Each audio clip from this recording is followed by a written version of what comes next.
ময়মনসিংহ ৬ আসন থেকে নির্বাচিত মাননীয় সদস্য জনাব মোহাম্মদ কামরুল হাসান। জনাব মোহাম্মদ কামরুল হাসান, আপনার সময় 5 মিনিট। ধন্যবাদ আপনাকে। মাননীয় স্পিকার, আপনাকে ধন্যবাদ।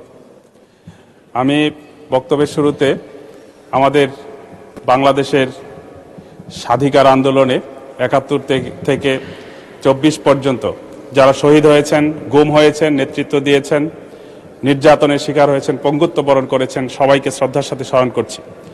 মাননীয় স্পিকার, একটা বিষয় খেয়াল করলাম, সেটা হচ্ছে রাষ্ট্রপতির ভাষণ সম্পর্কে আনিত ধন্যবাদ প্রস্তাবে আমার সম্মানীয় সরকার দলের সদস্যবৃন্দ যারা বক্তৃতা দিয়েছেন তাদের একটা সংক্ষিপ্ত অংশই লাজুক ভঙ্গিতে আংশিক ধন্যবাদ দিতে পেরেছে মাননীয় স্পিকার। আর বাকি যারা বক্তব্য দিয়েছেন একজনও রাষ্ট্রপতির নামটি পর্যন্ত মুখে নিতে লজ্জাবোধ করেছেন।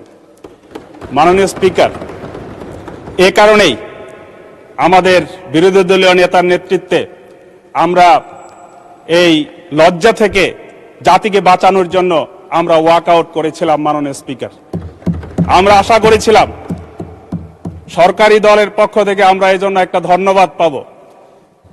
আমি আবার ভয় পাচ্ছি যে এই কথা বলার প্রেক্ষিতে মাননীয় স্বরাষ্ট্রমন্ত্রী মহোদয় বলে ওঠেন কিনা যে এটা তো কোনো সংবিধানে লেখা নেই। মাননীয় স্পিকার, আমি আপনার মাধ্যমে এই জাতিকে অবহিত করতে চাই, এই রাষ্ট্রপতি হচ্ছে ফেসিবাদের সর্বশেষ আশ্রয়স্থল। অতএব আমরা ধন্যবাদ আশা করছি না, বরং আপনার মাধ্যমে সরকারের কাছে আশা করি এই রাষ্ট্রপতিকে যদি ওনারা অভিশংসনের মাধ্যমে হোক, যেভাবেই হোক, সাংবিধানিক প্রক্রিয়ায় তাকে অব্যাহতি দিয়ে নতুন রাষ্ট্রপতি নির্বাচন করলে জাতি খুশি হবে।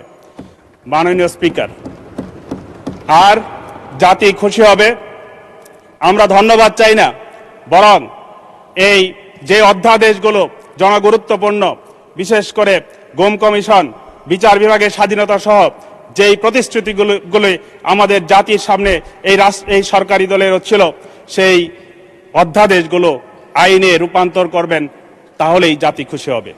মাননীয় স্পিকার, আমি এর পরবর্তীতে, মাননীয় স্পিকার, সামান্য আপনি কিন্তু আমার শহরেই বড় হয়েছেন, অতএব আমি আশা করতে পারি এই সময় মাত্র আমার 2 মিনিট আছে।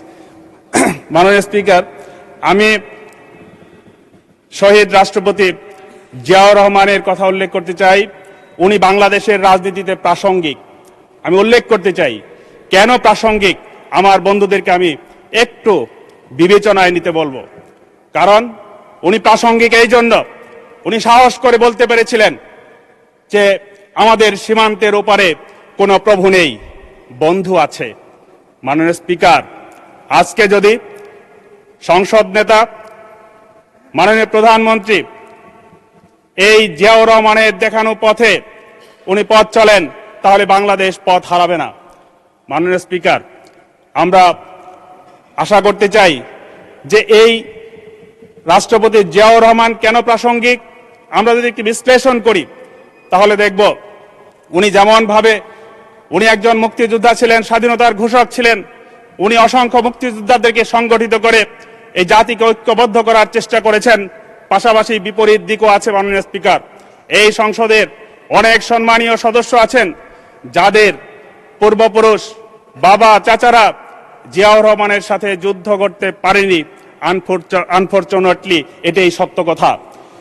যারা উনার সাথে যুদ্ধ করতে পারেননি তাদেরকেও অ্যাকোমোডেট করে একটি জাতীয় ঐক্য গঠন করেছিলেন। মাননীয় স্পিকার, এই কারণে জিয়াউর রহমান প্রাসঙ্গিক থাকবে এবং অন্য রাষ্ট্রপতিরা, অন্য প্রধানমন্ত্রীরা এ দেশে প্রাসঙ্গিক হবে না।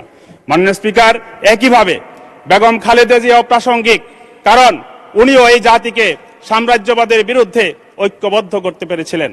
কিন্তু আমরা দেখছি, দুঃখজনক হলেও সত্য, আজকে এই বাংলাদেশকে আবারও কয়েকটি শব্দের মাধ্যমে, গুপ্ত, সুপ্ত অথবা রাজাকার, এই সব শব্দকে আবার উস্কে দিয়ে আজকে যেইভাবে জাতিকে বিভক্ত করা হচ্ছে, আমি মনে করি অতীতের মতো এই শব্দগুলো আবার ব্যাকফায়ার করতে পারে।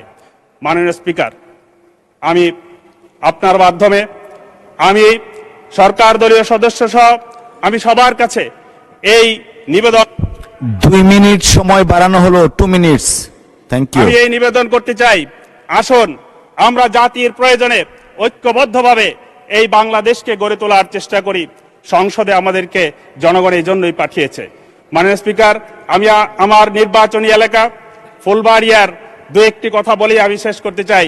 আমার ফুলবাড়িয়া উপজেলায় একটি কলেজ, যেটি ফুলবাড়িয়া ডিগ্রি কলেজ, এটি সরকারিকরণের তালিকায় ছিল 1 নম্বরে এবং 2 নম্বরে ছিল মহিলা কলেজ, এবং তালিকাবিহীন একটি নন এমপিও কলেজকে সরকারিকরণ করা হয়েছে শুধুমাত্র ফজিলাতুন্নেসা মুজিব নামের কারণে।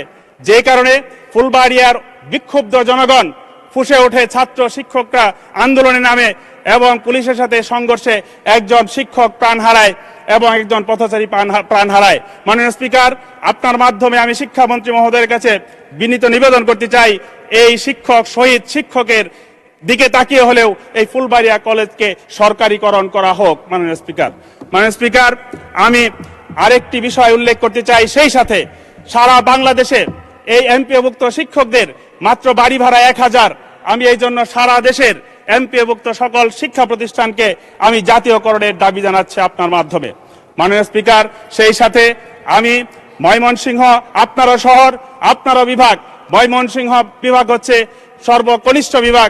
এই বিভাগে একটি বিমানবন্দর, আন্তর্জাতিক বিমানবন্দর স্থাপনের জন্য আপনার মাধ্যমে আমি অনুরোধ করছি বিমান এবং পর্যটন মন্ত্রীর নিকট। কারণ এখানে অলিম্পিক ভিলেজ আছে, এখানে ভালুকা, ত্রিশাল এবং ফুলবাড়িয়ার কিয়দংশ সহ সেখানে শিল্পাঞ্চল আছে, ইউনিভার্সিটি আছে, অসংখ্য শিক্ষা প্রতিষ্ঠান আছে।